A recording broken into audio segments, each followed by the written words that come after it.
Pelaku tak berkutik saat ditangkap di salah satu ATM di Jalan Veteran Makassar, Sulawesi Selatan. Pelaku mengaku meminjam uang korban sebesar 50 juta rupiah dengan alasan untuk membeli sabu 3 kilogram.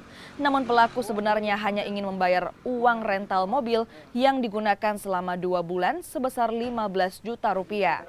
Pelaku yang kabur dari Kabupaten Sidrap ini kini akan dikembalikan ke Polres Sidrap untuk menjalani pemeriksaan. Jatan Ras Polrestabes Makassar melakukan pembackupan terhadap Satreskrim Polres Sidrap, yang dimana kami berhasil mengamankan pelaku penipuan penggelapan. Pelaku tersebut melarikan diri di wilayah hukum Polrestabes Makassar. Modus pelaku sendiri, dia meminjam uang sebesar 50 juta kepada korban dengan alasan untuk dibelikan sabu-sabu sebesar 3 kg. Fakta yang kami temukan, uang tersebut sama pelaku tidak dibelikan sabu-sabu, melainkan untuk membayar sewa mobil selama 2 bulan sebesar 15 juta.